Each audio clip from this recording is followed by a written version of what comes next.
All right, continuing on with Thanksgiving week. The Fry Bread was a new Thanksgiving book for this year. This one is an old one, but it's funny and silly, and I like to read this one every year. Twas the Night Before Thanksgiving. And the thing that makes this book silly and funny is that you have to know the famous story for Christmas called Twas the Night Before Christmas. And most of you know it, you know parts of it. 'Twas the night before Christmas when all through the house not a creature was stirring, not even a mouse. All right, so this is going to sound like that a little bit, but it's about Thanksgiving instead of Christmas.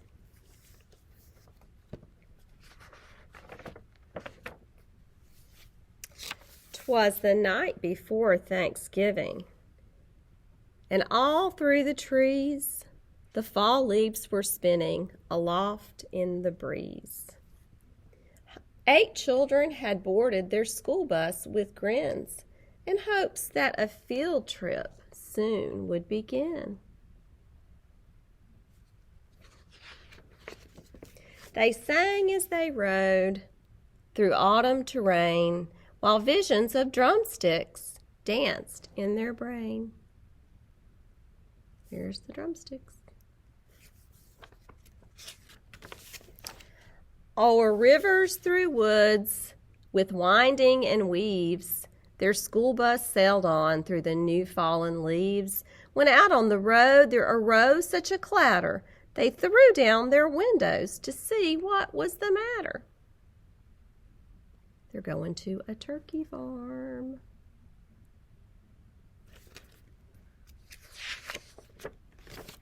When what, with their wondering eyes, should they see but a miniature farm and 8 tiny turkey? And a little old man so lively and rugged, they knew in a moment it was Farmer Mac Nugget.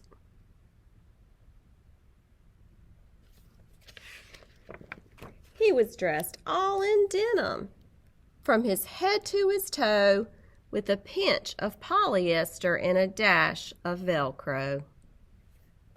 And then in a twinkling they heard in the straw the prancing and pawing of each little claw. More rapid than chickens his cockerels they came. He whistled and shouted and called them by name. Now this is the part in 'Twas the Night Before Christmas when it would say he whistled and shouted and called them by name, and he would say the reindeer's names.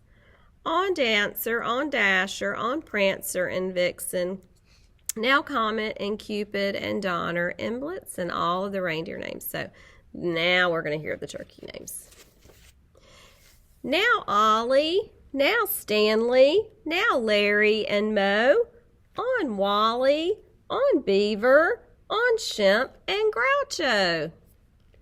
The turkeys were chunky with smiley, beaked faces, and they greeted the children with downy embraces.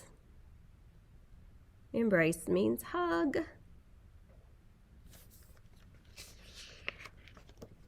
So out through the barnyard they ran and they flew and they gobbled and giggled as friends sometimes do.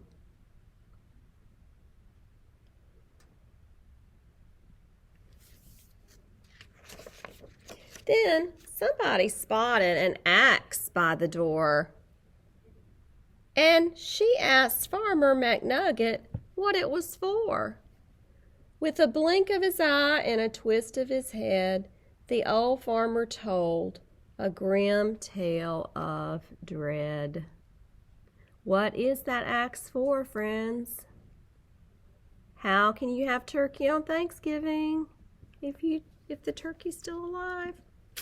McNugget's gonna use the axe on the turkeys. Tonight, said McNugget, those feathery beasts will be chopped up and roasted for Thanksgiving feast. The children stood still as tears filled their eyes. Then they clamored aloud in a chorus of cries. They don't want the turkeys to die.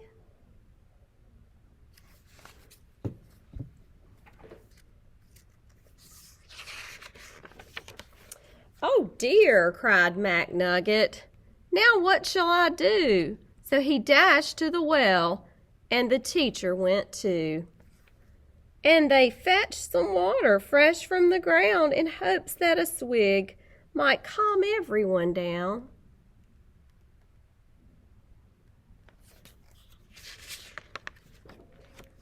And when they returned to quiet the matter, the children were calmer and mysteriously fatter. The boys and girls drank up their drinks in the hay. Then they thanked old McNugget and they waddled away. Why are they chubby and fat? What do they have under their clothes? Turkeys.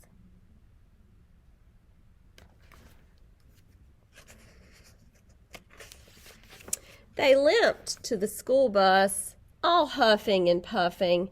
It's not easy to walk with hot turkey stuffing.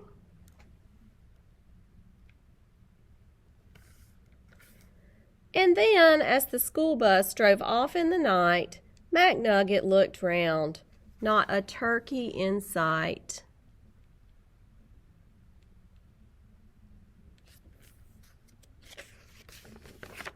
"'Twas the night before Thanksgiving, and the stars up above shone down on a school bus abounding with love."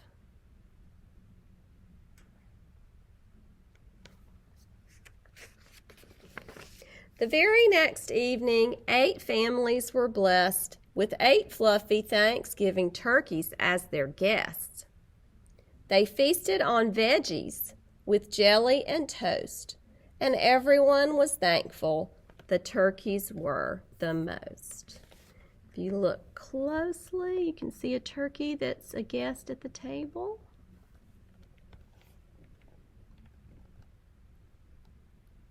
So they had to eat vegetables and jelly and toast, but they were happy to do it because the turkeys were able to live. So each one gave thanks for love and for living, and they all had a wonderful, happy Thanksgiving. That's a cute little story. I am going to have turkey for Thanksgiving, though. I bet a lot of you are too. But anyway, I'm sure there's some that have been saved by some kids out there and still having good fluffy lives with veggie and toast. All right, love you guys, and I will see you after the holidays.